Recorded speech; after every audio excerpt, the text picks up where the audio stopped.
But liberal Zionism. Liberal Zionism. That's not a thing. I reject that.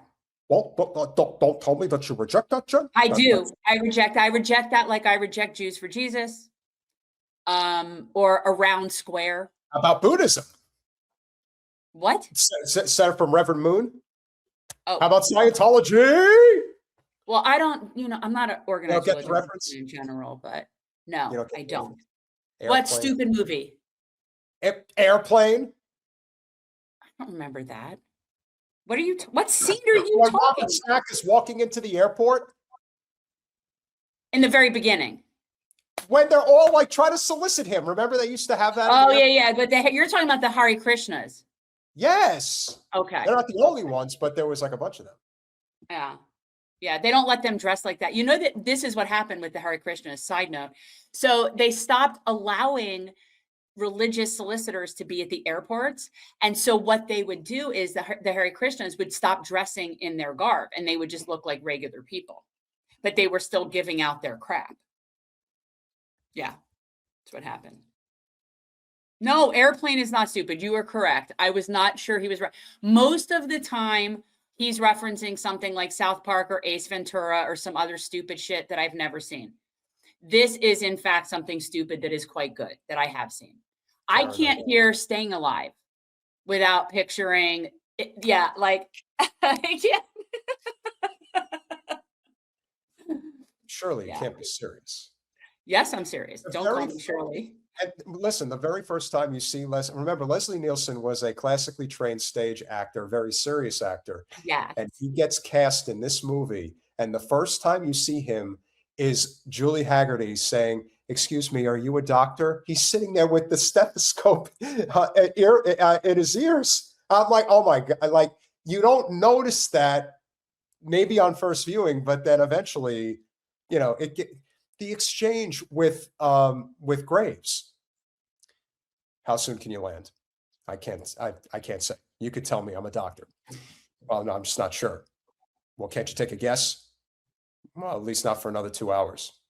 You can't take a guess for another 2 hours. I mean, no one knows how to write or do that shit anymore. And it's a shame. It really is. Speaking of somebody who is way past their prime as an actor, and I wouldn't even consider a good one. I would say the best role that Paltrow ever had as an actress was in a small role. She had two of them. She had a small role in Seven with her significant other, Brad Pitt, at the time. That wasn't really her thing, though. She was barely in that. It wasn't, because she's never been a good lead. And then the other role was as another side character in The Talented Mr. Ripley, which was one of Matt Damon's best performances. I love how you say that like it's just a fact. So I actually very much loved a movie that she did called Sliding Doors, where she is in fact the main character. And this is regardless of her or not her. It is actually a really good movie. The premise of the movie is really cool. But no, I've never liked her. I didn't think that she should have won for Shakespeare in Love. I didn't think that was as much of a big deal as everyone was making it. That was one of those award seasons of the Nepo baby. Yeah, and that Shakespeare in Love won over Saving Private Ryan, which is just insane. Yeah.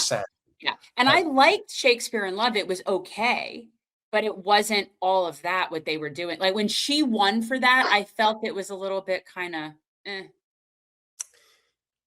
Gwyneth Paltrow or Gwenocide Paltrow. Gwynocide. Oh, Gwynny. I saw a really good comedian that said, Gwynny, just you should have stuck with the vagina candles. Just stick with your vagina candles, Gwynny. So Gwyneth Paltrow has always been, when you talk about the privileged liberal, she has always been the very worst of the worst. This is a person who flaunts her wealth, of which she is worth hundreds of millions of dollars, and lives an exceptionally high-end life. And she thinks that she's a guru for women of her class and perhaps other women that want to be in her class. She's a very bored person, but she's also an exceptionally large Zio. like a massive Zio. I don't have the clip because I haven't been able to find it, but Gwyneth Paltrow makes videos with Noah Tishby. Like, that's the type of person we're talking about here. This is another Deborah Does Messing. that surprise you? I mean, No, it's another Deborah Messing type situation. And you would think, again, we've been talking about this for a while, and that's why I'm happy that there were people that confronted Seinfeld and others at the game, because they shouldn't have a moment's peace. People like Jerry Seinfeld should never have a moment's peace when he's out in public. No. And Gwyneth Paltrow is another one. This is not a fake ad. This is real, even though it wasn't filmed where they're claiming it was filmed. This is another Jennifer Lopez claiming that she was filming a Fiat commercial driving through the streets of the Bronx. And of course she wasn't. That was a lie. And I do think that was one of the things that derailed her career. And this is another example of a person who claims that, oh, I totally went to Tel Aviv and filmed this. Turns out she didn't. She was just doing it in New York. So yes. Thanks. Great job. Nice truth in advertising. This is a real ad, ladies and gentlemen. I kid you not. Oh, not again. Who decided morning should be so early? Even my coffee needs a coffee. Waking up for a morning run can be brutal, but it's a price I'm willing to pay. So when people talk about their dislike of white women, this is an example of one where I would say, yes, you're absolutely correct. And that was very worthy of a hit. Because once I hit the park, pure energy takes over. It's hard to explain.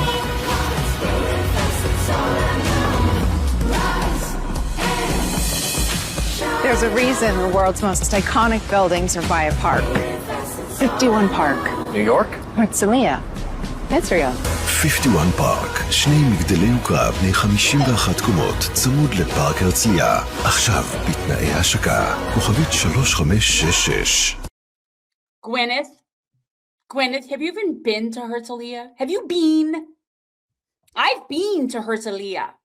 I have. It's lovely. It's a very beautiful resort, beachy town. It's very lovely. But this was filmed in New York. And I think we need to talk about something aside from the Palestine genocide issue, which is the obvious tone deafness and just absolutely the most elitist, classist thing that she could do. But that's kind of what I wanted to mention. Like, we need to talk more about the class issue with this than it's getting talked about. And again, I'm not saying that the tone deafness regarding a genocide in Gaza isn't, obvious.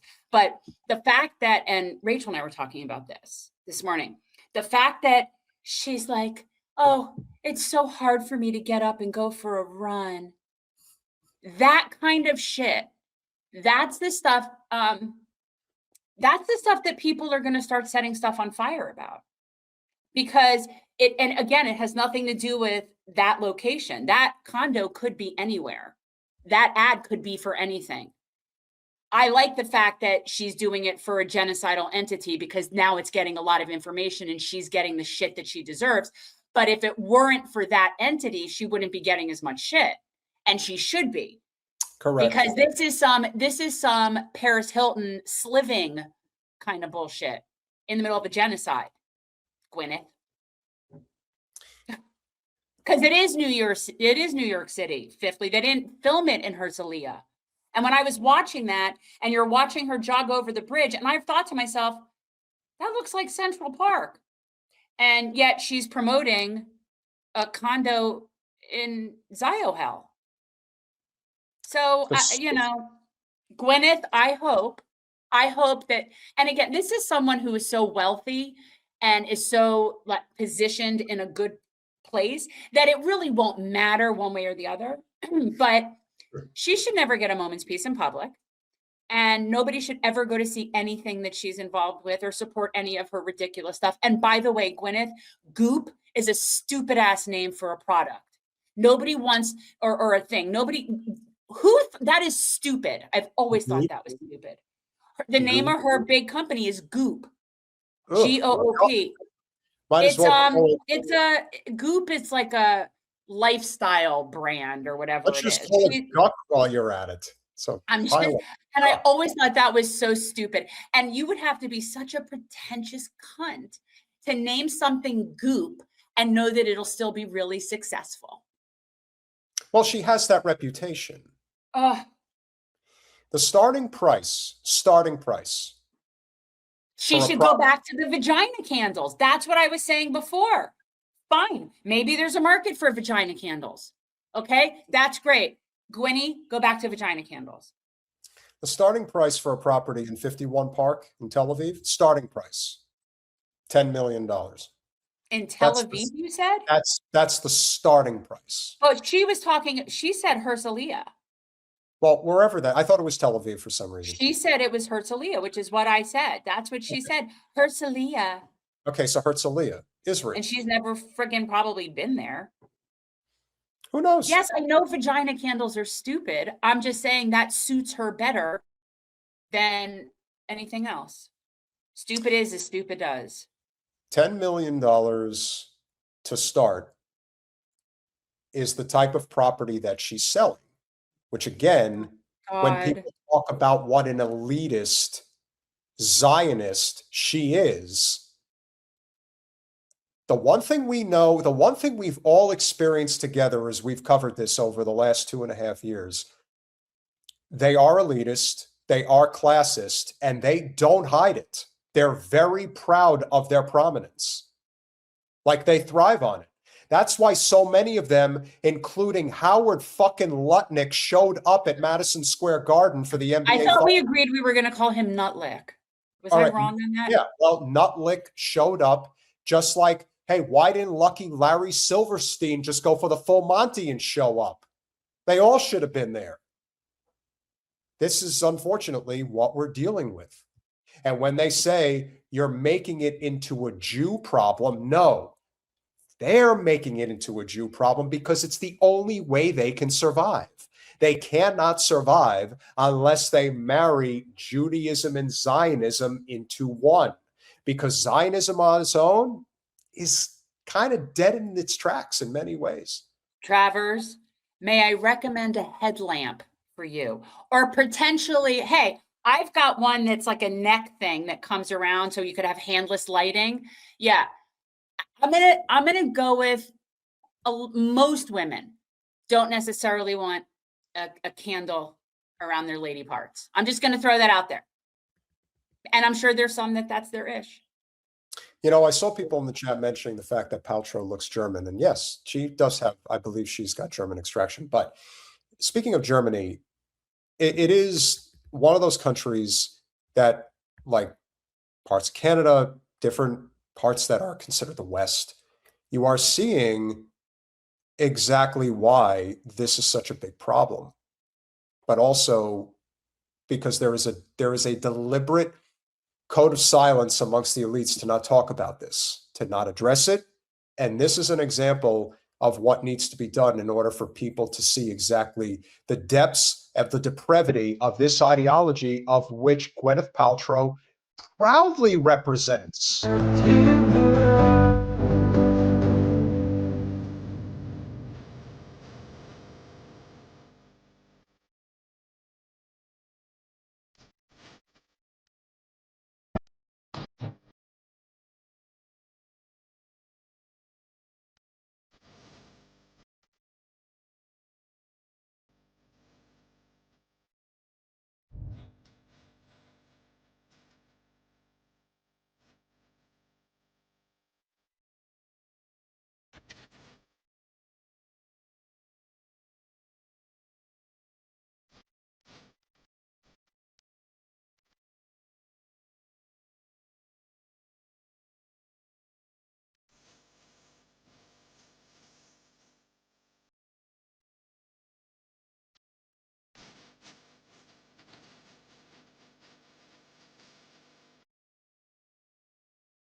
You think that hurts? I got one even better for you. This one's for you, Gwyneth. This is new footage of the 7-month-old that was shot. I'm surprised that's not a crime too, David Hunter. I'm surprised they're letting that be there. Yeah. Well, who knows? Maybe it was taken away. Mm. But that's Germany's horrible with that stuff. Germany's been horrible. that 7-month-old that we covered. You're not. Wait. We're not going in that now, are we? Oh, I just want to. You need to see this. I've So, seen. oh, you've seen it? Hey, Gwyneth. No, go ahead. I hope you see it, Gwyneth. I hope you are reminded of exactly. You have no humanity. You have no humanity, and all the money in the world. Again, religion, especially the teachings of Christ, teach you that people like Gwyneth Paltrow are the people who are not getting anywhere in the afterlife. They're not. And this is another example of that.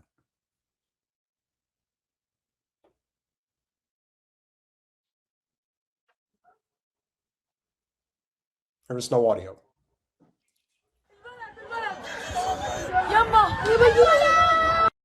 You shot that kid. You shot that toddler.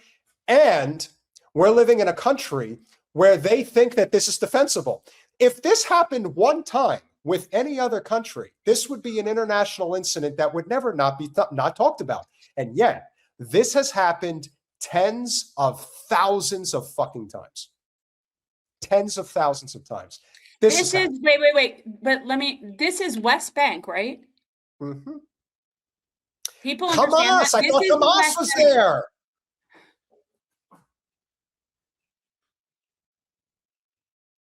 This man is having an out-of-body shock experience, holding his infant. His infant is dead in his arms because of this fuck. This fuck right here with that fucking gun. Because they're so fucking tough. They're so tough. By the way, I like how there are people who are coming into these chats now saying that I've never been in a fight before. Hey, man, think whatever the fuck you want. I have. Think whatever you want. I have.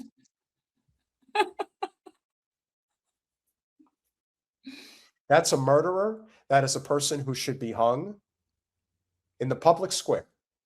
But honestly, the problem with that is that there are not enough nooses. Is it nooses or niece? But there's not enough of them. There's not enough noose for the amount of people that really are recorded. I mean, this is an entire psychopathic society. It's not, yes, that one guy and that one kid, but every kid was killed by one guy. So, correct. You see what I'm saying? We recoil at this, and we ask ourselves, why do people put up? There is this inherent danger of losing our humanity, and that's why I agree with you.